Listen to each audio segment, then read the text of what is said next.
शहीद मजदूरों का पैगाम, जारी रखना है संग्राम। अंतर्राष्ट्रीय मजदूर दिवस के अवसर पर सहरसा के स्थानीय जेपी पार्क के बाहरी परिसर में मजदूरों के विभिन्न संगठनों के बैनर तले एक विशाल जुलूस एवं आम सभा का आयोजन किया गया।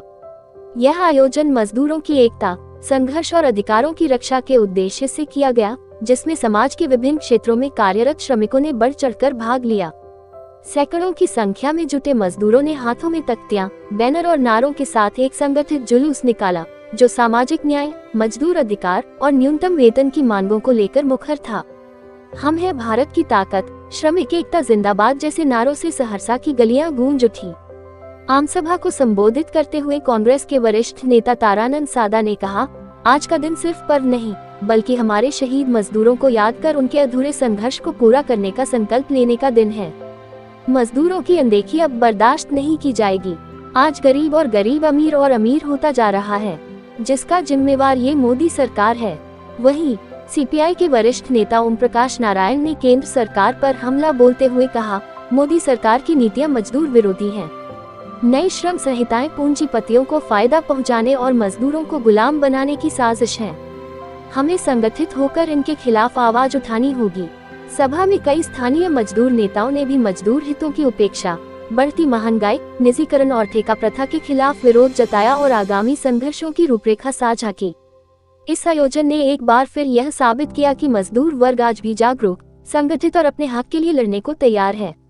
उनका पैगाम साफ है, शहीदों की कुर्बानी व्यर्थ नहीं जाएगी, संग्राम जारी रहेगा।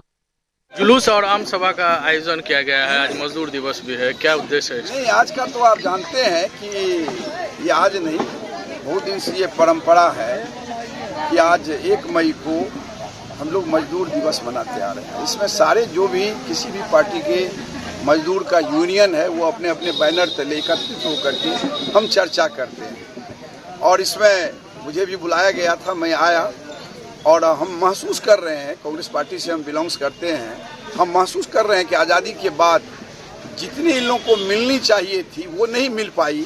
कांग्रेस के समय भी कुछ कमी रह गई थी, लेकिन आज जो सरकार है वो सारा न्यूनतम मजदूरी भी घटा रहा है, मनरेगा का बजट काट दे रहा है, गरीबों के बच्चे के लिए जो मुफ्त पढ़ने की व्यवस्था थी उसमें कमियां आ रही है, छात्रवृत्ति का काटा जा रहा है।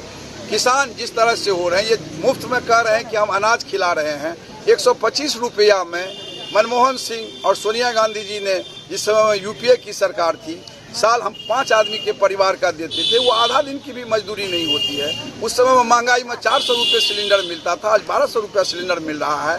आप सब्जी का दाम देख लीजिए, आप कड़वा तेल का दाम देख लीजिए, आप आलू का दाम लीजिए। हर एक मजदूर को खास करके कहिए कि नून रोटी भी ठीक से नसीब नहीं हो रहा, उसके बाल बच्चे कहाँ से पढ़ जाएंगे। और बड़े बड़े जो अमीर हैं इस राज्य में, बड़े बड़े अमीर होते जा रहे हैं, और जो छोटे गरीब हैं वो धीरे धीरे और गरीब बनते चले जा रहे हैं, ना उनके बाल बच्चा पढ़ सकता है। तो आज इस अवसर पर हमने लोगों को आह्वान किया कि हम लोग एकत्रित होकर के मजदूर की लड़ाई लड़ें। मजदूर इस देश की आत्मा है, मजदूर इस देश को बनाता है। यह देश तभी विकासशील या विकसित राष्ट्र होगा जब मजदूर और किसान नौजवान की भागीदारी होगी।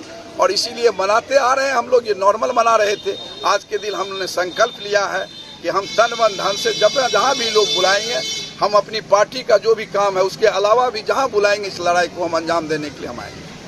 राज्य उपाध्यक्ष पार्वती कुमारी और हम लोग आज मजदूर दिवस पर एकत्रित हुए हैं। सरकार का कहना है जो हम मजदूरों का मजदूर देते हैं, तो क्या एक आंगनबाड़ी सेविका जो 8 घंटा काम देती है, क्या उसका 7000 मजदूरी है? अगर सरकार उसमें भी जो हम लोगों को नौनिहाल बच्चों के लिए खाना दिया जा रहा था, उसको आरएफएस सिस्टम से, एफआरएस सिस्टम से उसको जोड़ करके और इसको लाभ से वंचित कर दिया जा रहा है, जो हमारे गरीब का बच्चा इस लाभ से वंचित हो जाएगा। तो मैं सरकार से दरख्वास्त करना चाहती हूँ, जो हमारे इस सिस्टम को हटा दिया जाए, या तो डीबीटी लागू कर दिया जाए, या नहीं तो हमारे वेतन को जो एक जीने के लायक है वो कर दिया जाए। अन्यथा नहीं तो इस सरकार को, हमारी सरकार में रहने की कोई वजूद नहीं है। नहीं तो इस बार हम लोग सभी संगठन मिल करके इस सरकार को बदलने का काम करेंगे। अभी तो ये झांकी है, आगे लड़ाई बाकी है। क्या नाम हुआ आपका? मेरा नाम हुआ पार्वती कुमारी, राज्य उपाध्यक्ष।